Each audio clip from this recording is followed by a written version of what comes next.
प्राचीन काल में जब देवताओं और असुरों के बीच निरंतर संघर्ष चलता था, उसी समय जन्मी थी एक ऐसी कथा, एक ऐसी गाथा जिसमें शक्ति और अहंकार का टकराव हुआ था। यही है महिषासुर की कहानी, जिसने तीनों लोगों को भयभीत कर दिया। कहानी की शुरुआत होती है असुर रंभा और भैंस महिषी के संयोग से। उनके संयोग से जन्मा एक विचित्र बालक, न आधा इंसान न पूरा भैंस।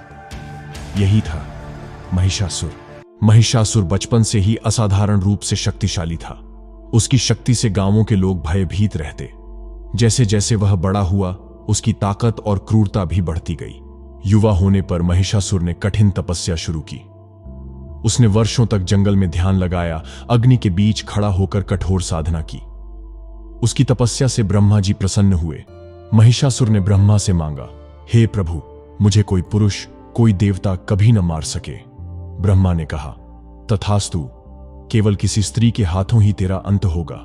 वरदान प्राप्त होते ही महिषासुर का अभिमान 7वें आसमान पर पहुंच गया। अब उसे अपने बल का कोई अंत दिखाई नहीं देता था। उसकी आंखों में दर्प की लालसा और सत्ता की भूख स्पष्ट झलकने लगी। उसने चारों दिशाओं से असुरों की एक अपार, भीषण और अजेय सेना को संगठित किया। नगाड़ों की गड़गड़ाहट, शंखों की गूंज और राक्षसों की गर्जना से तीनों लोक कांप उठे।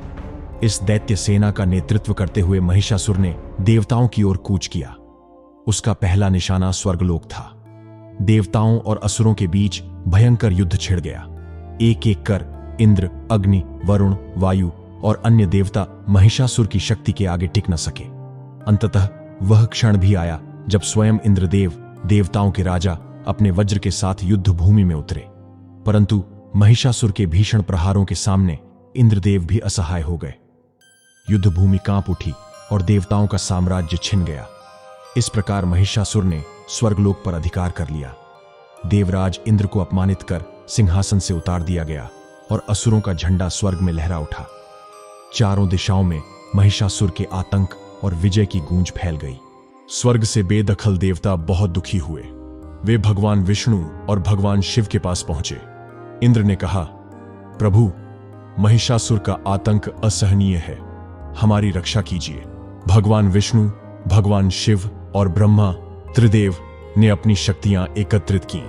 उन तीनों का दिव्य तेज मिलकर एक उज्ज्वल प्रकाश पुंज बना। उस तेज से प्रकट हुई मां दुर्गा। मां दुर्गा सिंह पर आरूढ़ थीं।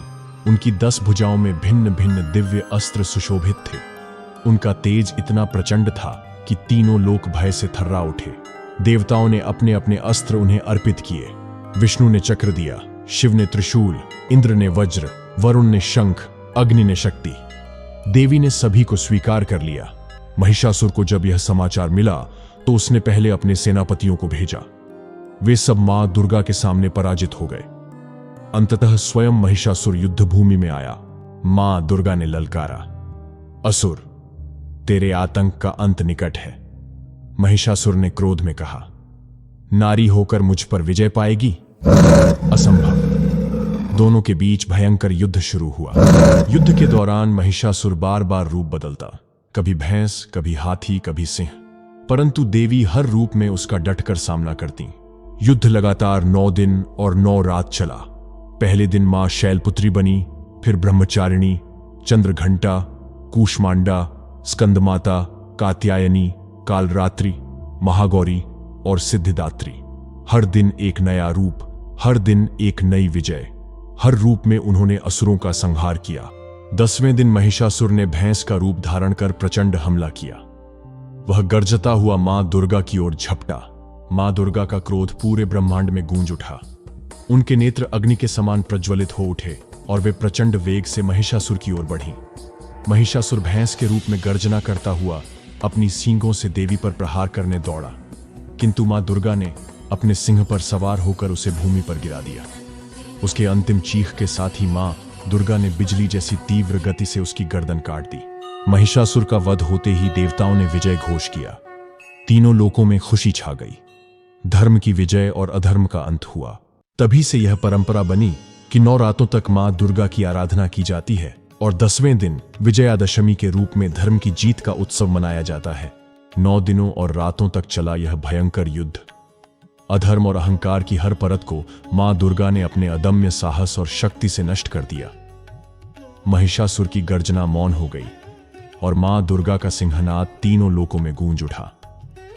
यह विजय केवल एक देवी की नहीं थी, यह विजय थी धर्म की, सत्य की और पूरे ब्रह्मांड की। यह कथा हमें सिखाती है कि चाहे बुराई कितनी भी बड़ी क्यों ना हो, चाहे अहंकार कितना भी प्रचंड क्यों ना हो, अंत में जीत हमेशा सत्य और धर्म की ही होती है। जय मां दुर्गा, जय माता दी।